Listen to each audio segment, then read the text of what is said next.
Hello everyone, watch this review here with a look at the JLA Martian Manhunter, which was put out by Hasbro circa 1999, back when they still had the license. Now I picked it up because I had heard that it was like 8 or 9 inches, and I believe one of the eBay listings even mentioned the fact that it kind of scaled with like your Megos and stuff, so I figured it would work with the retroaction line, but sadly he is a bit taller, so no go. But all the same, it does look like a spectacular figure, so hold on a second and I'll get this one out of pack.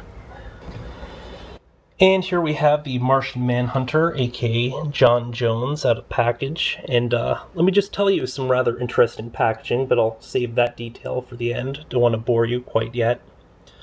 As for the figure itself, kind of an interesting mix of quality in terms of the materials that they used. On one hand, we have this rather spectacular cape/cloak, which, definitely has a pretty solid material feel to it. Not sure what the heck this actually is. In addition to being a good length, good flexibility, all that great cape stuff. And then we also have this really decent looking material that they used for the head. It's kind of soft, just like the normal Megos and stuff. But on the other hand, if you look at the actual body, it's this cheap, shiny plastic, which contrasts with the head. I mean, you can see all the light reflecting off this. Head, no light reflecting, so kind of weird. Now, like I was saying earlier, does not scale at all to the retroactions. There's definitely a pretty sizable difference there, which is something of a shame because I saw the retroaction Martian Manhunter, wasn't terribly impressed with it, thought this would make a much neater replacement, but alas, the scale just kind of doesn't work. But I mean, in all other respects, very nice figure. In terms of articulation, again, pretty cool. We have articulate fingers here, but it's all just on one pin joint.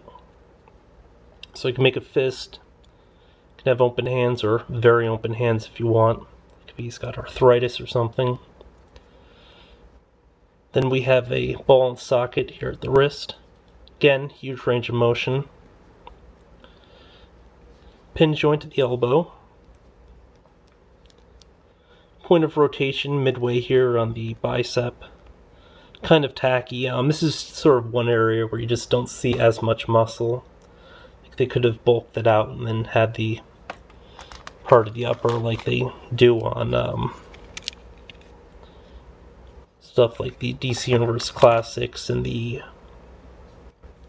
Superheroes lines. But again, this was Hasbro that put this line out, not Mattel. Head only rotates. I mean, this is just a very Mego style in that regard, where you have just the soft head. It's just tossed onto a body. We have a torso joint here for a full range of rotation, in addition to an up-down. It's somewhat impeded by his suspenders here. As far as I can tell, you can't... Oh wait, you actually can remove these suspenders, and they are connected into the pants if you want to have a nude Martian running around the house for some reason. I don't know. I'm sure it's somebody's thing. Legs, sort of standard ball-jointed motion. Again, really good range of motion. Really remarkably nice joints. I mean, there's a certain amount of resistance when you move them, which means that they will probably stay in place for quite some time. I'm not sure how long it'll take for them to actually wear out. I don't think I've ever really worn out a joint that much. But yeah, single joint here at the knee, and then a ball and socket down here at the ankle. With, I guess you have a very marginal side-to-side pivot. It's really not even that noticeable though. Only other real criticism I have for this, besides the whole different uses of plastics and stuff, and I really don't like how they did the sort of clothing portion down here. 'Cause looks like he's wearing granny panties. They just seem to go up far, far too high. Kind of messed up. Also, I wish that the boots would have had a point of rotation here, just so you could get the to face a different way. Kind of understand why I didn't bother though. It's really neat that he does have finger articulation, just because he can grasp his cloak and stuff to get kind of cool looking poses. Granted, this wasn't a character who really posed with his cape like that, to the best of my knowledge. I mean, that's kind of maybe like a Batman thing, but hey, he's got a really cool looking cloak. He can do that. Doing that now. Deal with it.